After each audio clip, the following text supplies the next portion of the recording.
We head on board with Corey Shepherd, who is 2600ths of a second behind. In the qualifying time, at the moment sitting in second position. Dylan Rudd just behind him. Good to see Rudd has made it up there into third. And watch this from Shepherd as he goes around. A little bit of traffic now, and it's not a big track like we say, 3.83 kilometres. The shortest of the 150k tracks that we've done, or races. The shortest track out of every race we've done so far this season.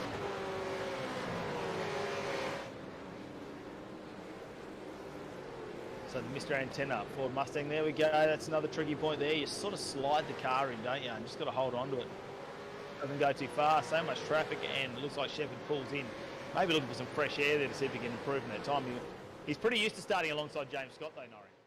Looks like we're about to go racing. Here we go, green flag, and we are underway. And let's find out how tonight is going to go. 150 kilometres, 3.93 kilometres to get around here at Barber Motorsports Park, Alabama, USA. Let's see how they go into turn number one. It's going to be push and shove here as they go too wide. It's a big, long right-hander now. We're not going to get three wide, though. I thought we were going to get quite a few more as we're trying to see how they go around at the top. James Scott leads us out here. Corey Shepherd and him tussling for position there at the start. But it looks like he has held them out now as we go three wide. Oh, no, a spin out. Is that Freer involved in that one, too? Safety cars in. Restart is about to get underway, and James Scott, he likes to restart late. What's he going to do on this one as he comes out of the final corner? Turn number 16, heads down to turn number 1, and he is foot to the firewall now, trying to open up that gap on Corey Shepherd as they get the restart. Shepherd has been a couple of tenths a second off him in qualifying, so he's got a tiny little bit more pace. But it is race time now. It's different there. He's under fire, though, Corey Shepherd, from Andrew Dyson, who's in third position. He's taking advantage of this restart. Then behind him, you see Dylan Rudd, Jordan Ross, Brendan Hobson, Brett Loxton, Greg Sallin, and Adam Briggs, with Kenneth Latta rounding out the top 10. A really good restart from everyone. Single file the whole way through. We see a little move in the background. I don't think that pass actually got completed there, but really good jump from all. Shepherd managed to pick up the lead from Scott very well, and hasn't fallen too far behind. Andrew Dyson doing really good, gained that one spot up in third position, as you're saying, and he is on a charge here to try and continue his way forward.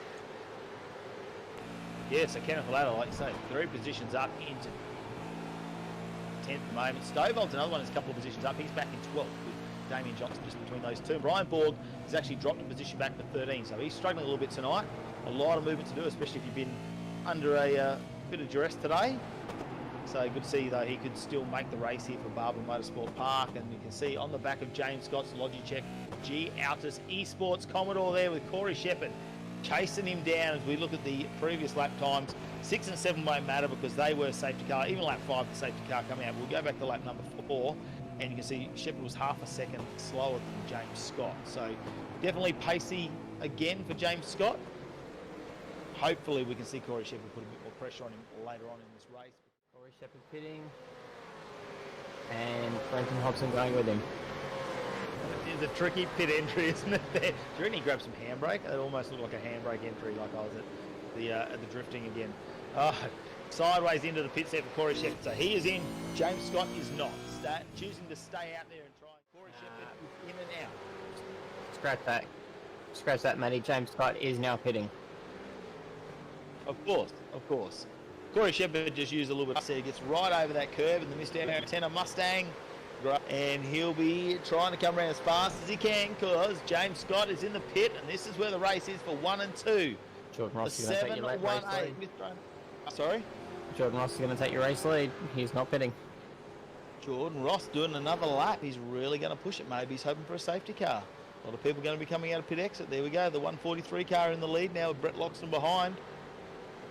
This is 1 and 2. Not your effective leaders. We can see James Scott in the pits, and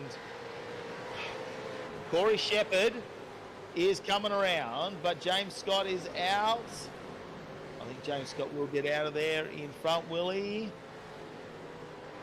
Yes, he does. So Corey Shepherd will remain in that second position. Shepherd already starting to sneak up and latch onto the back here. He is the king of restarts, isn't he, James Scott, out of our field at AOSC?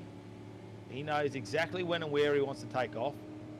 He must study his opponents very closely to find out where he definitely has the advantages there. And it looks like it is corner exit there as they come onto the main straight. He waits all the way until then, And the foot is down, and we are back underway racing. 8 laps left in the Jinx Shifters AOSC 10, round number 5 at Barber Motorsport Park here in Alabama, USA. It's race 180. And we are back underway. Safety car was deployed there earlier. We had one on lap 5, and then we had one on lap 28. And everyone has managed to jump away quite nicely. They're Shepherd in a good spot as they work up towards the little carousel section. They've both been able to jump off against Andrew Dyson as well, so that is in a good opportunity. The rest of the field just snaking its way through. Stovall with a move down. Sport Park, James Scott, the Logitech G AOSC Sports, Holden Commodore. And here it is, the lights are flashing. Gives the signal to the pits. Nice little lead. It comes in number 1. Corey Shepherd in number 2 as he crossed the line with Mr. Antenna car. Then it's Andrew Dyson, Dylan Rudd, Adam Briggs, Brendan Hobson right behind. Kenneth Latta holds out Jordan Ross over Brett Loxton, Thomas Hinds, Jamie Stovall can't get... All right, the bridesmaid. Well, that's what I'm naming him now because he always seems to be the bridesmaid in these races. Corey Shepherd, another 2nd place. Definitely lots of silverware going into your house, virtual silverware this year. Yeah, there is. Just don't have enough pace to take it to James yet. But yeah, hopefully he can get a few wins in the future. We were asking him what his strategy was on the restart, whether he had a certain strategy. He looked at how you raced and he just said, if I don't know when I'm going to take off, then Corey doesn't. Does he give you any sort of indication when he's going to take off on the restarts to give you an advantage there, or you just got to wait and see? Yeah, not really. It is pretty tricky to tell. Yeah, just as soon as you see him pulling away, just floor it. And what do you reckon was the trickiest part of Barber Motorsport Park? Like, where did you find it the most difficult? It's just a pretty tricky track in general, so it's just hard to be consistent and keeping it on the track. But overall, it's a really fun track. You want to say anything to Borgie, mate? He got down 16. Yeah, a bit unlucky tonight. He had a few mischiefs in qualifying, couldn't quite get the lap he needed in, but yeah, oh well, eyes forward to next week. Just send him a message, mate. Let him know you'll mentor him next week, okay? Just tell him you'll be his mentor from now on. That's all we want to hear. Yeah. All right, mate, we'll let you go. Congratulations on 2nd position, and we want to see a gold out of you before the end of the season, but we're 6 in. We've got 10 more to go. Oran Park might be it. Thanks, guys. Oh, I tell you what, good to catch up with Corey Shepherd, the bridesmaid, unfortunately, and I will have to send him a dress this year if he ends up 2nd in the championship.